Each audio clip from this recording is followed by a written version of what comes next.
প্রিয় শিক্ষার্থী, আসসালামু আলাইকুম।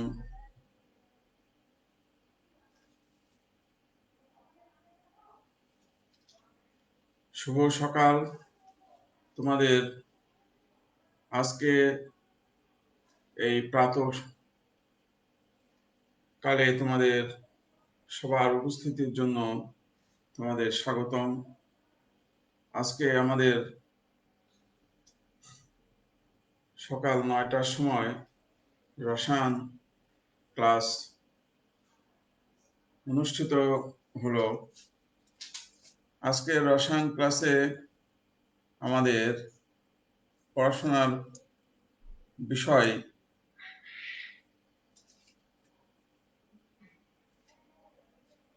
বর্ণালী। আজকের পড়াশোনার বিষয় হলো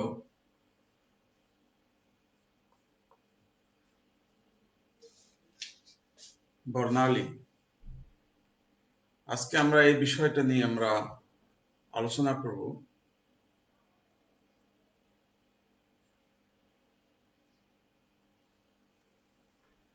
আমাদের কোয়ান্টাম সংখ্যাটা পড়ার দরকার।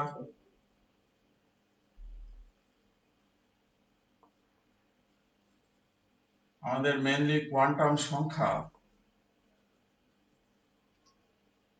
এটা পড়ার প্রয়োজন, কিন্তু কোয়ান্টাম সংখ্যা পড়ার জন্য আমাদেরকে একটু বর্ণালী সম্বন্ধে ধারণা নিয়ে আসতে হবে।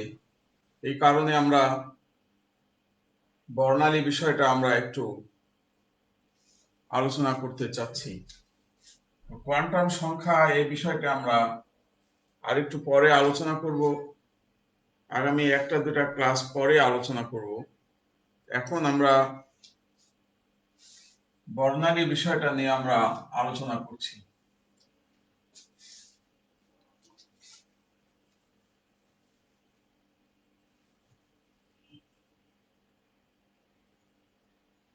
প্রিয় শিক্ষার্থী, আমরা এখন বর্ণালী বিষয়টা নিয়ে আলোচনায় যাচ্ছি। তোমাদের সবার উপস্থিতি কাম্য।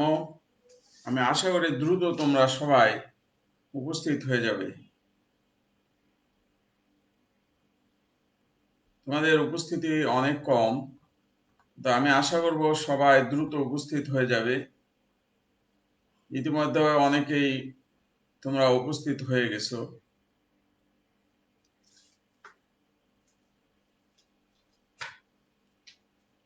ওকে, দেখো, আমরা যখন বোর মডেল পড়াশোনা করেছি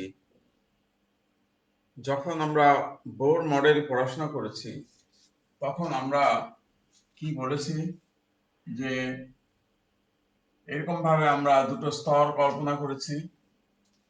আসলে বাস্তবে নিউক্লিয়াসের চারিদিকে এরকম বৃত্তাকার পথ আছে, এটাই বাস্তব। কিন্তু আমরা এই বৃত্তাকার পথটা অঙ্কন করাটাকে এড়িয়ে অ্যাভয়েড করে আমরা এইভাবে শক্তি স্তরকে, এই বৃত্তাকার রাস্তা যে শক্তি স্তর, এই শক্তি স্তরকে আমরা এইভাবে একটা রেখা দ্বারা প্রকাশ করে থাকি বোঝার সুবিধার্থে। এটাকে যেমন প্রথম শক্তি স্তর, এটাকে দ্বিতীয় শক্তি স্তর বলি বোর মডেল অনুসারে। এটাকে কে শেল এবং এল শেল বলে আখ্যায়িত করা হয়েছে। ঠিক তেমনি এখানে এই রেখাটাকে প্রথম স্তর, এটাকে দ্বিতীয় স্তর ধরা হয়েছে। এটাকে কে শেল, এটাকে এল শেল ধরা হয়েছে। এখন আমরা সংক্ষেপে বর্ণালী কথাটাকে আমরা উপস্থাপন করছি। যে বোর মডেলে বলেছে যে ইলেকট্রন নিম্ন শক্তি স্তর হতে উচ্চ শক্তি স্তরে গমন করে যখন শক্তি শোষণ করা হয়। শক্তি যখন শোষণ করবে তখন ইলেকট্রন নিম্ন শক্তি স্তর হতে, এখানে শক্তি শোষণ করার ফলে ইলেকট্রন নিম্ন শক্তি স্তর হতে উচ্চ শক্তি স্তরে গমন করবে এবং ওই ইলেকট্রনটি পুনরায় আবার নিচের শক্তি স্তরে ফিরে আসবে এবং যখন নিচের শক্তি স্তরে ফিরে আসবে তখন সে শক্তি বিকিরণ করবে। তখন শোষিত শক্তি বিকিরণ করবে। এই পড়াটা আমরা বোর মডেলে আলোচনা করেছি, সেই কথাটাই আবার আলোচনা করছি বর্ণালী বিষয়টা আলোচনা করার জন্য।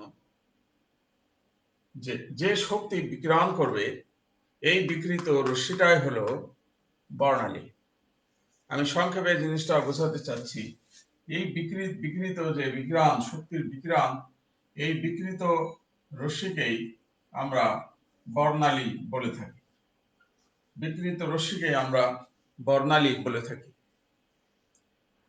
এবং বিকৃত রশ্মির একটা কি আছে, একটা তরঙ্গ দৈর্ঘ্য আছে। এই বিকৃত রশ্মি স্বাভাবিকভাবে কোন লেভেল থেকে, কোন এনার্জি লেভেল থেকে সে বিকৃত হচ্ছে তার উপর ভিত্তি করে বিকৃত রশ্মির তরঙ্গ দৈর্ঘ্য নির্ভর করে। বিকৃত রশ্মির তরঙ্গ দৈর্ঘ্য কখনোই একরকম নয়, কারণ নিউক্লিয়াসের চারিদিকে বিভিন্ন শক্তি স্তর আছে। 1, 2, 3, 4, 5 বিভিন্ন ইনফিনিটি শক্তি স্তর আছে। বিভিন্ন শক্তি স্তর হতে যখন ইলেকট্রনটা শক্তি বিকিরণ করে নিচে গমন করে তখন যে বিকৃত রশ্মি, এই বিকৃত রশ্মির তরঙ্গ দৈর্ঘ্য ভিন্ন ভিন্ন হয় এবং এই বিকৃত রশ্মিটাই হলো বর্ণালী। তাহলে আমরা আশা করি এখন বর্ণালী জিনিসটা কি সেটা আমরা বুঝতে পেরেছি। এখন বিকৃত রশ্মির যে বর্ণালী, এই বর্ণালীকে বলা হয় বিকিরণ বর্ণালী বা নির্গমন বর্ণালী, আর এই বর্ণালীকে বলা হয় শোষণ বর্ণালী। ইলেকট্রন যখন শক্তি শোষণ করে উপরে যায় তখন যে বর্ণালী, সেটাকে বলা হয় শোষণ বর্ণালী। আর ইলেকট্রন যখন শক্তি বিকিরণ করে তখন সেটাকে বলা হয় বিকিরণ বর্ণালী বা বিকিরিত বর্ণালী। এই বর্ণালীকে বলা হয় বিকিরিত বর্ণালী বা নির্গমন বর্ণালী। এটাকে বলা হয় নির্গমন বর্ণালী।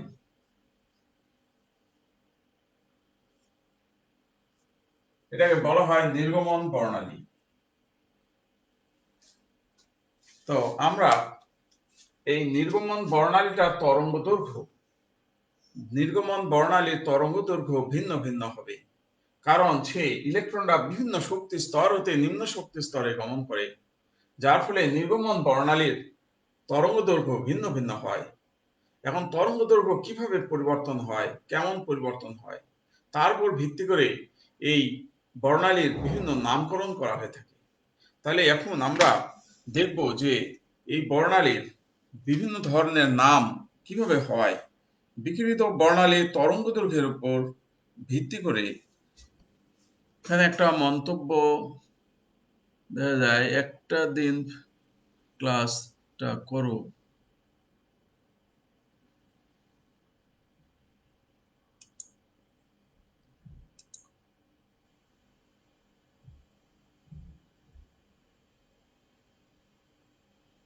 হ্যাঁ, ওকে, এই কথাটা ঠিক আছে। আমরা আজকে তোমাদের কথা মতো আমরা ফেসবুকে ক্লাস নিচ্ছি। তোমরা নিজেরাই মন্তব্য দেবে যে কোনটা বেটার হচ্ছে। হ্যাঁ, আগের ক্লাসগুলো বেটার হচ্ছে না এটা বেটার হচ্ছে, তোমরা একটু নিজেরা মন্তব্য দেবে। তারপরে আমরা আগামী দিনে আবার ব্যবস্থা নেব। ওকে, থ্যাংক ইউ। তাহলে আমরা এখন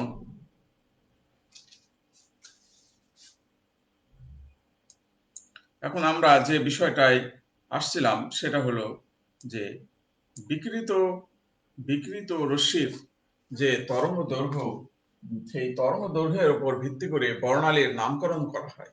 আমরা সেটা কত ধরনের বর্ণালী আছে সেটা আমরা এখন উপস্থাপন করছি।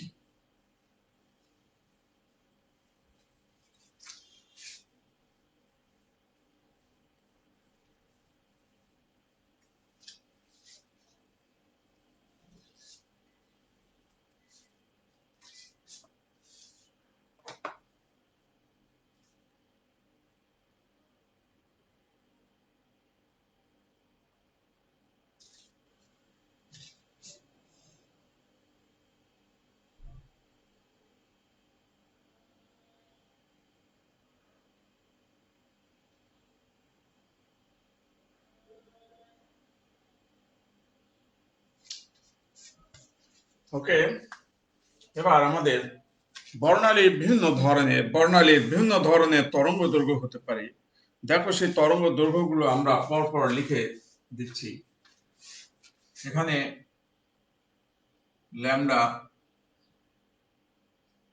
ল্যামডার ইউনিট হলো ন্যানোমিটার ইউনিটে আমরা একে মাপছি। ল্যামডার মান বিভিন্ন রকমের হতে পারে। ধরা যাক যদি 380 হতে 780 ন্যানোমিটার এই রেঞ্জে হয় ল্যামডার মান, তাহলে এই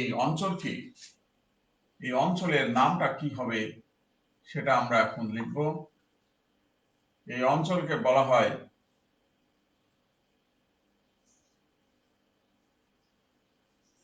দৃশ্যমান অঞ্চল। এই অঞ্চলের নাম বলা হয় দৃশ্যমান অঞ্চল। এখন এই মানগুলো আস্তে আস্তে বাড়ে এবং কমে। যদি 380 থেকে তোমার 10, ঠিক আছে, 10 থেকে 380 ন্যানোমিটার মধ্যে হয়, 10 থেকে 380 ন্যানোমিটার এই রেঞ্জের মধ্যে হয়, তখন তাকে বলা হয় অতি বেগুনি। এই অঞ্চলের বর্ণালীর নাম হয় অতি বেগুনি। এগুলো হলো বর্ণালীর নাম। অঞ্চল মানে বর্ণালীর নাম এটা। যদি এবার তোমার মনে করো যে 10⁻³ থেকে 10 এত ন্যানোমিটারের মধ্যে হয়, মানে অতি সূক্ষ্ম, আরো আস্তে আস্তে সূক্ষ্ম হচ্ছে 10⁻³ তখন এই রশ্মির নাম বলা হয় এক্স রে। যদি এবার 10⁻⁶ থেকে 10⁻³ এত ন্যানোমিটার রেঞ্জের মধ্যে হয়, তাহলে সেটাকে বলা হয় গামা রশ্মি বা গামা রে। এগুলো হলো সব বর্ণালীর নাম এক একটা। এবারে যদি 780 থেকে ধরো 10⁶ এত ন্যানোমিটার রেঞ্জের মধ্যে হয়, তাহলে সেটাকে বলা হয় অবলোহিত।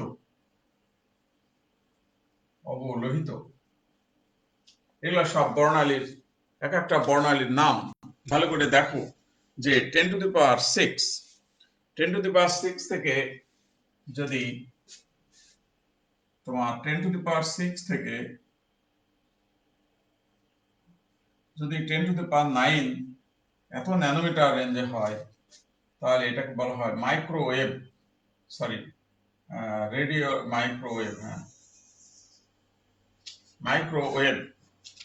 তখন তো এটাকে বলা হয় মাইক্রোওয়েভ। আর যদি 10⁹ থেকে 10⁻14 এত রেঞ্জের মধ্যে হয়, তাহলে সেটাকে বলা হয় রেডিও ওয়েভ। প্রিয় শিক্ষার্থীবৃন্দ, তোমাদের মন্তব্যগুলো একটু দেখে নেই।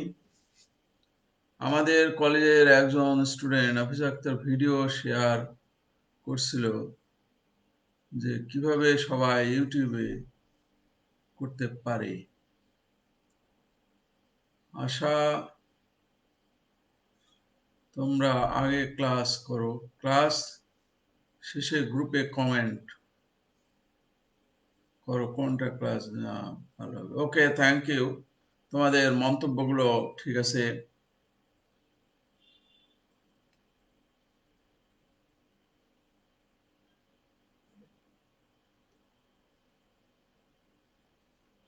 ওকে, ঠিক আছে, তোমাদের মন্তব্যগুলো। এখন দেখো, আমি বলেছিলাম যে তরঙ্গ দৈর্ঘ্যের মান যদি ভিন্ন ভিন্ন হয়, তাই বর্ণালীর যে নাম, সেই নামগুলো ভিন্ন ভিন্ন হয়। এগুলো সব বর্ণালী। হ্যাঁ, এই বর্ণালীর মধ্যে তোমার এইটা খালি চোখে দেখা যায়, এটা শুধু খালি চোখে দেখা যায়। খালি চোখে দেখা যায়, এটা দৃশ্যমান অঞ্চল যেটা, সেটা খালি চোখে দেখা যায়। কিন্তু বাকিগুলো এগুলো খালি চোখে দেখা যায় না। অতি বেগুনিকে ইংরেজিতে বলা হয় আল্ট্রা ভায়োলেট, সংক্ষেপে ইউভি নামে আখ্যায়িত করা হয়। অবলোহিত অবলোহিতকে ইংরেজিতে বলা হয় ইনফ্রারেড। ইনফ্রারেড একে সংক্ষেপে বলা হয় আইআর, সংক্ষেপে আইআর বলা হয়। মাইক্রোওয়েভকে সংক্ষেপে এমডব্লিউ লেখা হয়। রেডিও ওয়েভকে সংক্ষেপে আরডব্লিউ লেখা হয়। আর এক্স রে গামা রেকে এইভাবেই লেখা হয়, এদের সংক্ষেপে এইভাবে লেখা হয়।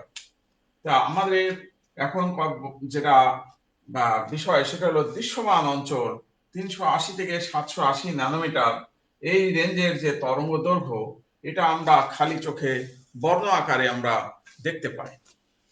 খালি চোখে বর্ণ আকারে আমরা দেখতে পাই।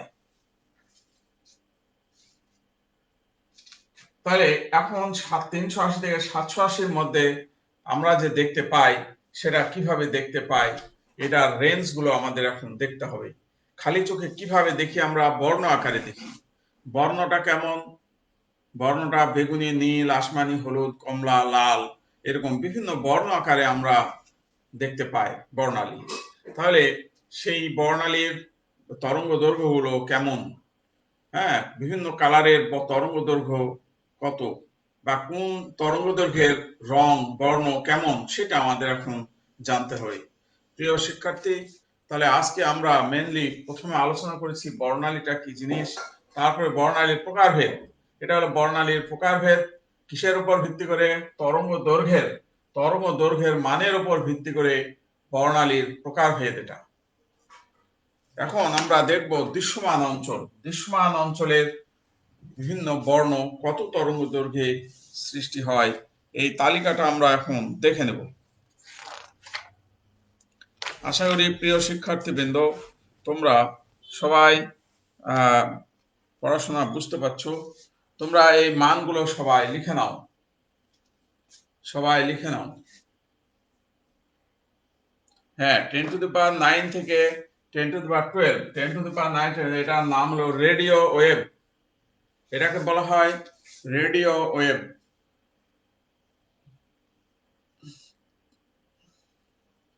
হ্যাঁ, 380 হতে 780 অঞ্চলটাকে দৃশ্যমান অঞ্চল বলা হয়। দৃশ্যমান মানে চোখে দেখা যাবে। ইংরেজিতে বলা হয় এটাকে ভিজিবল। ইংরেজিতে বলা হয় একে ভিজিবল। ভিজিবল মানে দেখা যাবে। ওকে, এবার আমরা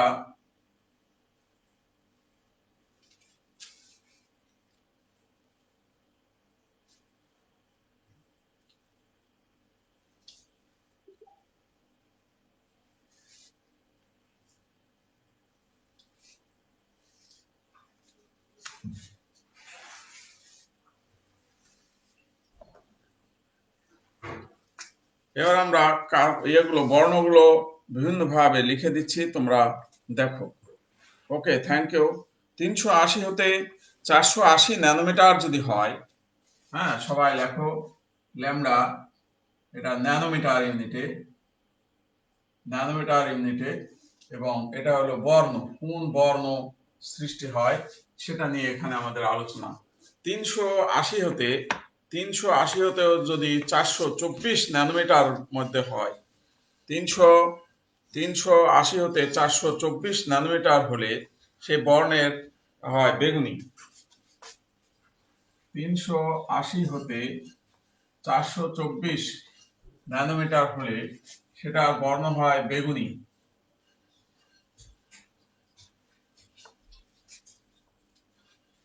এই তরঙ্গ দৈর্ঘ্য যখন হয় তখন সেটার বর্ণ হয় বেগুনি। এবার যদি 400 তোমার 24 থেকে 450 ন্যানোমিটার হয়, 424 থেকে 450 ন্যানোমিটার যদি হয়, তখন সেটাকে বলা হয় নীল। নীল কালার তৈরি করে। 450 থেকে 500 ন্যানোমিটার যদি হয়, 450 থেকে 500 ন্যানোমিটার হলে সেটাকে বলা হয় আসমানি। 450 থেকে 500 ন্যানোমিটার হলে সেটাকে বলা হয় আসমানি। আসমানি কালার, কালারটা একটু নীল কালার, একটু গাঢ় আসমানি কালার, একটু হালকা নীল। এবার 500 থেকে যদি 575 হয়, তাহলে 500 থেকে 575 এই রেঞ্জে হলে সেটাকে বলা হয় সবুজ, সবুজ কালার। এই বিভিন্ন কালার হিসেবে আমরা এগুলা দৃশ্যমান হয়। এবার হলো 575 থেকে যদি 590 হয়, 575 থেকে 590, তাহলে সেটাকে বলা হয় হলুদ, হলুদ বর্ণ। তারপরে 590 থেকে 647, 590 থেকে 647 এত ন্যানোমিটার হলে তোমার সেটা বর্ণের নাম হয় কমলা। তারপরে 647 থেকে যদি 780 ন্যানোমিটার এই রেঞ্জে হয়, হ্যাঁ, সেটাকে বলা হয় লাল। তাহলে প্রিয় শিক্ষার্থীবৃন্দ, আমরা বিভিন্ন তরঙ্গদৈর্ঘ্যের মানের উপর ভিত্তি করে কি কালার তৈরি হয় সেগুলা আমরা বোর্ডে উপস্থাপন করলাম। তোমরা এগুলা একটু নোট করে নাও। এগুলা সব এমসিকিউ হিসেবে থাকে এবং অঙ্ক করতে গেলেও বলে যে এই তরঙ্গদৈর্ঘ্যে বর্ণ কত, বর্ণ কেমন, বলবে যে কম্পাঙ্ক এত হলে তাহলে তার বর্ণ কত হবে, এরকম প্রশ্ন অনেক সময় দিয়ে দেয়।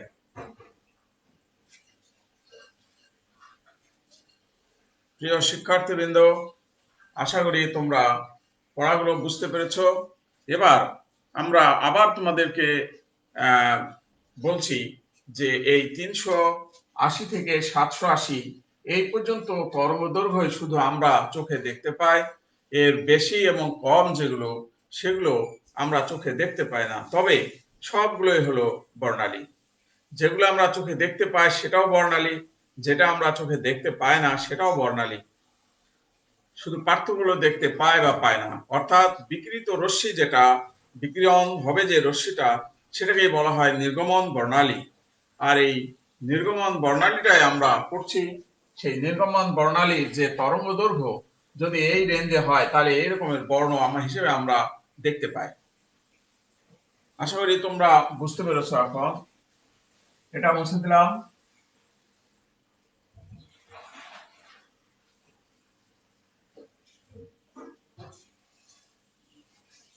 এখন একটু ভালোভাবে খেয়াল করো যে আমরা লিখেছিলাম যে 780 থেকে যখন 10⁶ এত ন্যানোমিটার হবে তরঙ্গ দৈর্ঘ্যের মান, তখন তাকে বলা হয় আইআর। সংক্ষেপে লিখেছিলাম আইআর। একে পুরো মিনিং হলো ইনফ্রারেড। ইনফ্রারেড এর মিনিং হলো ইনফ্রারেড। তার মানে 780-তে যে বর্ণটা, খেয়াল করে দেখো, 780-র বর্ণ হলো লাল। 780-র বর্ণ হলো লাল এবং লালের পরের অঞ্চল, এই জন্য ইনফ্রারেড বলা হয়েছে। এই জন্য এই অঞ্চলটাকে ইনফ্রারেড বলা হয়। ইনফ্রা শব্দের অর্থ হলো আফটার। ইনফ্রা শব্দের অর্থ হলো আফটার এবং রেড শব্দের অর্থ হলো লাল। রেড হলো লাল, রেড। তার মানে লালের পরের অঞ্চল, লালের পরের অঞ্চল, এই কারণে এর নাম দেওয়া হয়েছে ইনফ্রারেড। মানে ইনফ্রা শব্দের অর্থ হলো আফটার, আফটার রেড, এই কারণে এর নাম দেওয়া হয়েছে ইনফ্রারেড। সংক্ষেপে বলা হয় আইআর। ইনফ্রারেডের পুরো বাংলায় বলা হয় অবলোহিত। বাংলায় বলা হয় অবলোহিত, মানে লালের পরের অঞ্চলটা, এই কারণে এর নাম দেওয়া হয়েছে অবলোহিত। প্রিয় শিক্ষার্থীবৃন্দ, আশা করি তোমরা সবাই এখন ক্লিয়ার, বুঝতে পারছো। তোমাদের মন্তব্যগুলো আমি দেখছি, তোমাদের মন্তব্য সব ঠিক আছে। এখন আমরা যে বিষয়টা নিয়ে আলোচনা করব সেটা হলো, দেখো যে আমরা যদি এবার তার আগের অঞ্চলটা দেখি, 380, আমরা 780-র যে অঞ্চলটা দেখলাম, 780 থেকে 10⁶ এটাকে আমরা আইআর অঞ্চল বললাম। এবার 780 থেকে 380 এই অঞ্চলটাকে আমরা বলছি এবার দৃশ্যমান। এই অঞ্চলটাকে আমরা বলছি দৃশ্যমান, দ্যাট মিনস ভিজিবল।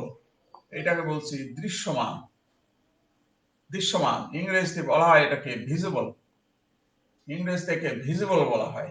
এবার ভিজিবলে খেয়াল করো, 380 আগে হলো 10 থেকে 380 ন্যানোমিটার, এই অঞ্চলকে বলা হয় তোমার সংক্ষেপে বলা হয় ইউভি। ইউভি আর ইংরেজিতে পুরাটা বলা হয় আলট্রা ভায়োলেট। ইংরেজিতে বলে আলট্রা ভায়োলেট। এখন ভালোভাবে খেয়াল করো, আমরা 380 যে রেঞ্জ, 380 থেকে যে রেঞ্জটা 414, 380 থেকে 424 ন্যানোমিটার, যেটা এই রেঞ্জটাকে যে কালার, যে বর্ণটা হলো বেগুনি। এই বর্ণটার নাম হলো বেগুনি। ঠিক আছে, 380 থেকে 424 ন্যানোমিটার হলো বেগুনি, এবং 380 পরের এটা বেয়ন। হ্যাঁ, আলট্রা শব্দের অর্থ হলো বেয়ন, তার মানে বেয়ন, আলট্রা শব্দের অর্থ হলো বেয়ন। বেয়ন ভায়োলেট, বেয়ন ভায়োলেট, আলট্রা ভায়োলেট শব্দের অর্থ হলো বেয়ন ভায়োলেট। হ্যাঁ, ছাড়াইয়া, বেয়ন মানে ছাড়িয়ে, তার মানে তোমার ভায়োলেট কালারটা ছাড়ানোর পরে এই অঞ্চলটা, এই কারণে এর নাম দেওয়া হয়েছে আলট্রা ভায়োলেট বা ইউভি। মানে ভায়োলেট অঞ্চল 380, ভায়োলেট অঞ্চলের ছাড়িয়ে এসেই এই অঞ্চলটা, এই কারণে এর নাম দেওয়া হয়েছে ইউভি, আলট্রা ভায়োলেট। তো আশা করি প্রিয় শিক্ষার্থীবৃন্দ, তোমরা এই নামকরণ গুলোর পিছনে কারণ এগুলা বুঝতে পেরেছ। এখন আমরা ধীরে ধীরে আসব যে এই যে বর্ণালী, এই বর্ণালীর যে তরঙ্গ দৈর্ঘ্য, এই তরঙ্গ দৈর্ঘ্যগুলো কে আমি মন্তব্যটা একটু দেখে নিই।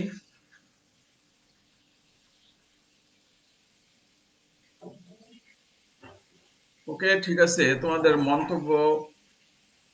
মন্তব্যে তোমরা সবাই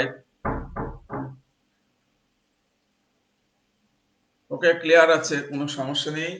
এখন আমরা আমাদের আলোচনার বিষয়টা হলো যে আমরা যে বর্ণালী বললাম, নির্গমন বর্ণালী,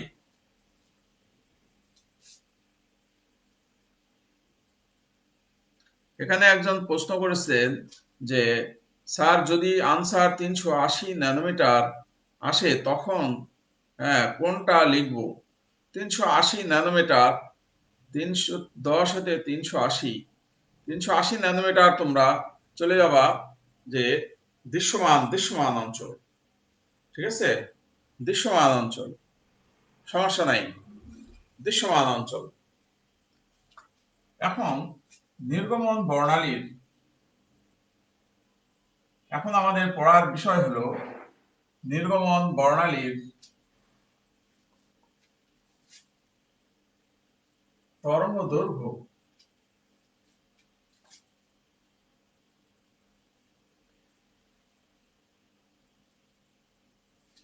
নির্গমন বর্ণালীর তরঙ্গ দৈর্ঘ্য কিভাবে নির্ণয়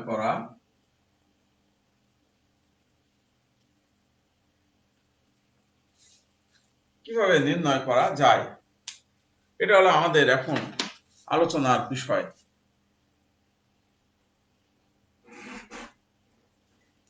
আমরা যে রশ্মিটা বিকিরিত হবে বলছি, সেই বিকিরিত রশ্মির তরঙ্গ দৈর্ঘ্য, দ্যাট মিনস ল্যামডা, এটা আমরা কিভাবে নির্ণয় করব, এই বিষয়টা নিয়ে এখন আমরা আলোচনা করব। এই জন্য বিজ্ঞানী রিডবার্গ নামের একজন বিজ্ঞানী এই বিকিরিত রশ্মির তরঙ্গ দৈর্ঘ্য বের করার জন্য আমাদের একটা সমীকরণ প্রতিষ্ঠা করেছেন। এই সমীকরণকে বলা হয় রিডবার্গ সমীকরণ। তাহলে সেই বিজ্ঞানীর রিডবার্গ সমীকরণ কিভাবে এসেছে, এই বিষয়টা নিয়ে এখন আমরা একটু আলোচনা করব।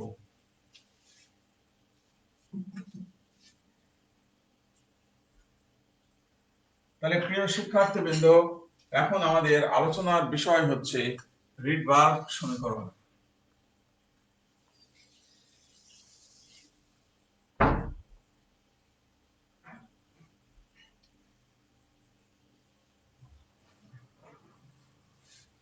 আমরা রিডবার্গ সমীকরণ নিয়ে আলোচনা করব।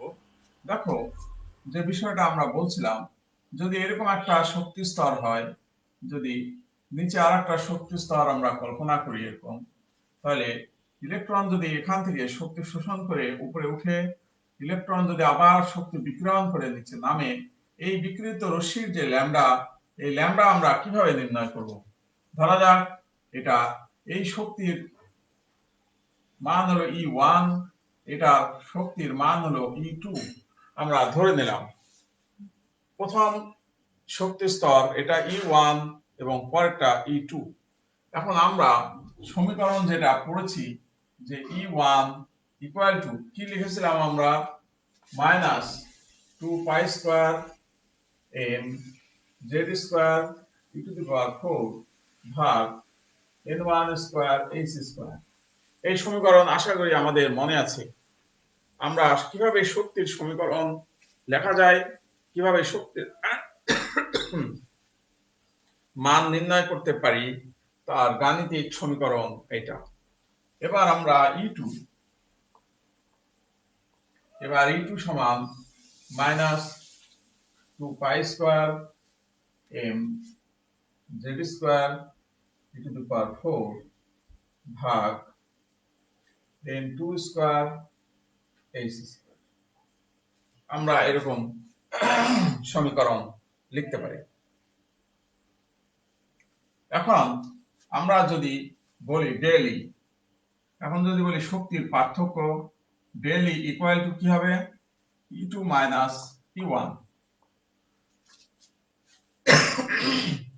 শক্তির পার্থক্য E2 মাইনাস E1, যেখানে E2 এর মান কত, E2 এর মান হলো এটা মাইনাস E1, এটা তো মাইনাস E1 করলে মাইনাসে মাইনাসে প্লাস হয়ে যাবে, এই কারণে আমরা এটা আগে সামনে নিয়ে নিলাম 2 পাই square m z square e to the power 4 ভাগ n1 square h square minus 2 pi square m z square e to the power 4 divided by n2 square h square. আমরা তাহলে বিয়োগ করলে এই জিনিসটা দাঁড়াবে। আমি একটু মন্তব্যটা দেখে নেই।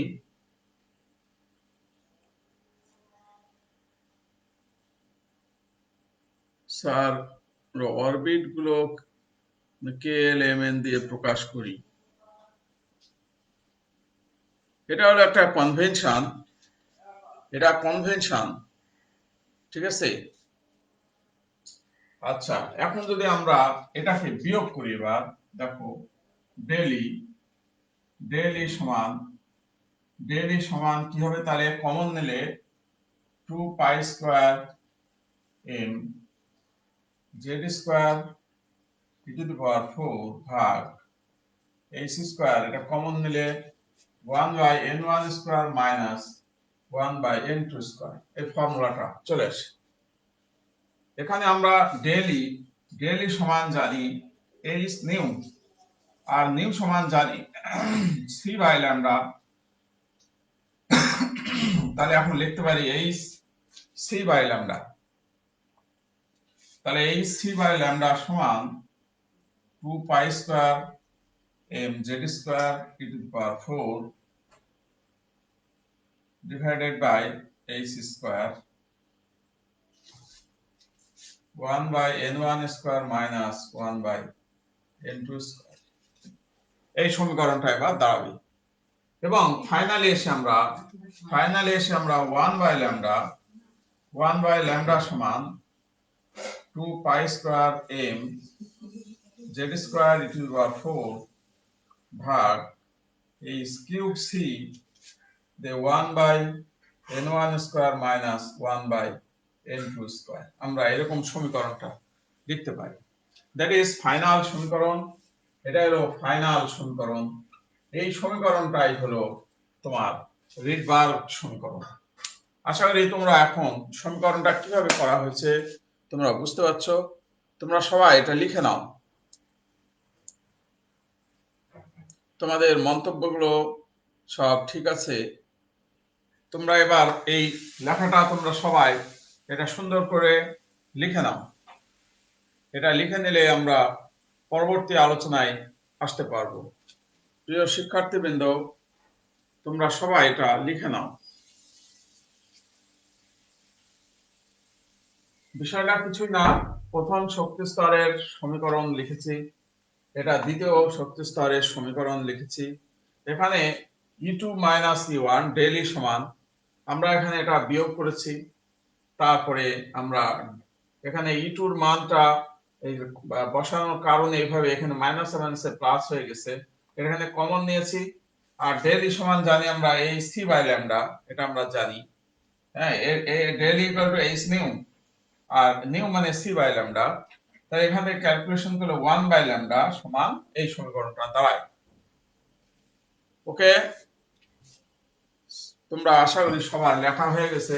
এখন আমি উপরে লেখার চেষ্টা করছি।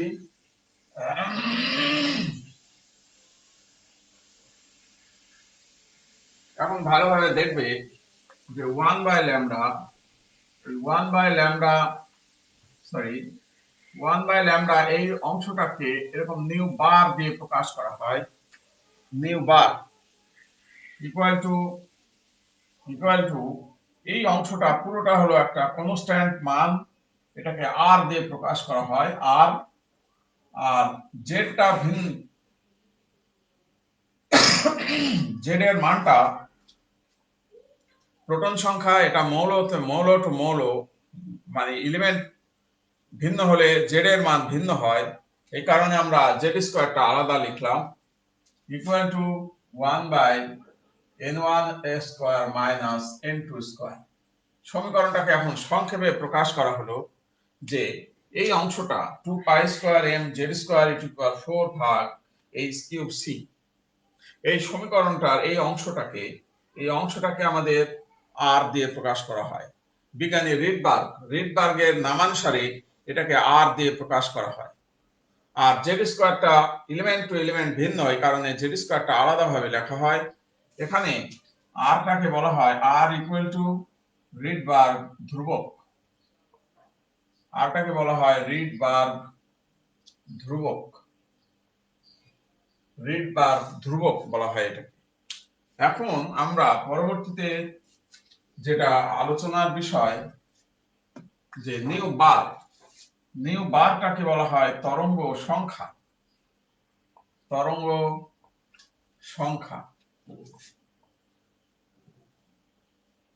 নিউ বারকে বলা হয় তরঙ্গ সংখ্যা। 1 বাই ল্যামডা বা নিউ বার, এটাকেই বলা হয় তরঙ্গ সংখ্যা। আমরা তরঙ্গ সংখ্যার ডেফিনেশন গত ক্লাসে বলে দিয়েছিলাম যে প্রতি সেন্টিমিটার দূরত্বে যে পূর্ণ তরঙ্গ সংখ্যা, number of waves per centimetre, প্রতি সেন্টিমিটারে যে দূরত্ব, সেই যে পূর্ণ তরঙ্গ, প্রতি সেন্টিমিটারে যে পূর্ণ তরঙ্গ সংখ্যা, তাকেই বলা হয় ওয়েভ নাম্বার। এখন আমরা যে বিষয়টা আলোচনা করব সেটা হলো যে তোমার রিডবার্গ ধ্রুবক। আমাদের রিডবার্গ ধ্রুবক বলেছি, এই রিডবার্গ ধ্রুবকের মান কত। এবার খেয়াল করে দেখো যে রিডবার্গ ধ্রুবকটা আর ইকুয়াল টু, এই যে এটা সমীকরণটা, এটা 2 পাই square m e to the power 4 ভাগ এইচ কিউব সি। রিডবার্গ ধ্রুবক বলতে এই অংশটুকুকে বোঝায়। এই অংশটুকুর মান যদি আমরা বসাই 2.311416 বা 14 লিখে দিলাম পাই স্কয়ার, তারপরে m হলো 9.1 into 10 to the power minus 28, R e হলো 4.8 into 10 to the power minus 10 divided by h cube c 6.626 into 10 to the power minus 34 এটার চার্জ হলো cube 3.0 into 10 to the power 34 না sorry মানটা হলো 27 আর C এর মান হলো 10 to the power 10।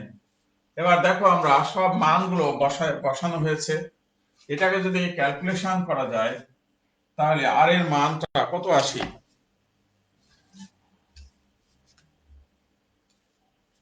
এটা ক্যালকুলেশন করলে আর এর মানটা আসবে হলো 109678 এই মানটা আসে 109678 এই মানটা তোমরা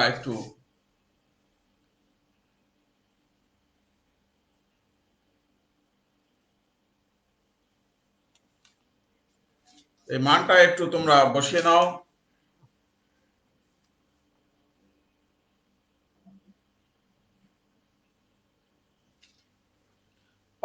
এখানে একজন প্রশ্ন করছে যে 575 ন্যানোমিটার যদি হয় তাহলে আমরা সেটা কি লিখবে 575 যদি হয় সবুজ লিখবে 575 হলে সবুজ লিখবে, হলুদ লিখবে না।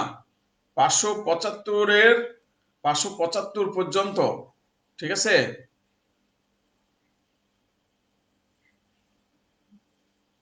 হ্যাঁ ঠিক আছে, তোমার কোশ্চেন ঠিক আছে। ভালো করে দেখো যে রেঞ্জটা বলা হয়েছে 500 থেকে 575 যদি হয়, 500 থেকে 575 হলে সবুজ, 575 থেকে 590 ন্যানোমিটার হলে হলুদ। তো 575 হয়ে গেলে একদম কারেক্ট মান 575 হয়ে গেলে তোমরা লিখবে হলুদ, তোমরা হলুদ লিখবে। 575 যখন হয়ে যাবে তখন হলুদ লিখবে। এটা ক্যালকুলেশন করলে এটার কোনো এখানে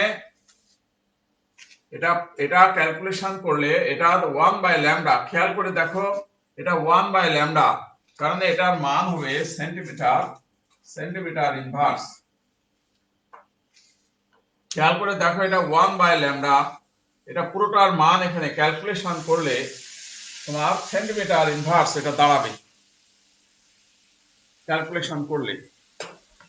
এটা কনস্ট্যান্ট মান। এখন আমরা সমীকরণটা তাহলে কি লিখতে পারবো? এখন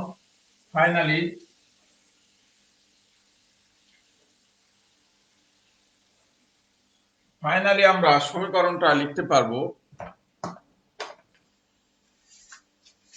যে নিউ ইনভার্স ইকুয়াল টু তোমার আর জেড, এটাকে আমরা আর এইচ এর মান বসাবো সবসময় 109678 জেড স্কয়ার। জেড এর মানটা নির্ভর করবে প্রোটন সংখ্যার উপরে। যদি হাইড্রোজেন পরমাণু হয়, হাইড্রোজেন পরমাণু হলে জেড এর মান হবে 1, যদি হিলিয়াম পরমাণু হয় তাহলে জেড এর মান হবে 2, যদি লিথিয়াম পরমাণু হয়, যদি এরকম হিলিয়াম লিথিয়াম পরমাণু হয় তাহলে জেড এর মান হবে 3। এরকম ভাবে মান পরিবর্তন হবে। জেড এর মানটা নির্ভর করবে মৌলের উপর, কোন মৌল, প্রশ্নে কোন মৌলের কথা উল্লেখ করছে সেই মৌলের মানটা লিখবে। ওকে, এখানে একজন বলেছে যে 109260 আসছে। হ্যাঁ, এটা হয়তো মানের তারতম্যের কারণে হয়েছে, তবে তোমরা এক্সাক্ট মান এটা ব্যবহার করবে 109678। এটা সূক্ষ্ম মানের তারতম্যের কারণে আসছে। হয়তো পায়ের মান 3.1416 ধরলে হয়তো আবার বেড়ে যাবে, এটা হয়ে যাবে। হ্যাঁ, আমি পায়ের মান ধরো তোমার ধরেছি 3.14 ধরেছি, কিন্তু যদি কেউ পায়ের মান 3.1416 ধরে, এরকম মান ধরে, তখন দেখা যাবে এখানে 109678 এসে যাবে। তো তোমরা ক্যালকুলেশন করার সময় তোমরা আর এর মান অবশ্যই 109678 এটা ধরবে। প্রিয় শিক্ষার্থীবৃন্দ, আজকে আমাদের ক্লাস টাইম শেষ। আমরা এই রিডবার্গ সমীকরণ ব্যবহার করে আমরা বিকৃত রশ্মির বর্ণালী আমরা তরঙ্গদৈর্ঘ্য নির্ণয় করতে পারি। তাহলে আমি একটু লাস্টে ফিনিশিং দিয়ে দিই। রিডবার্গ সমীকরণের সাহায্যে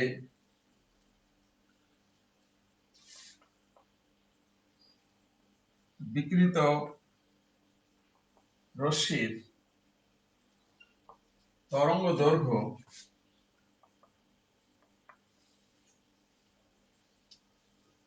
তরঙ্গদৈর্ঘ্য নির্ণয় করা যায়।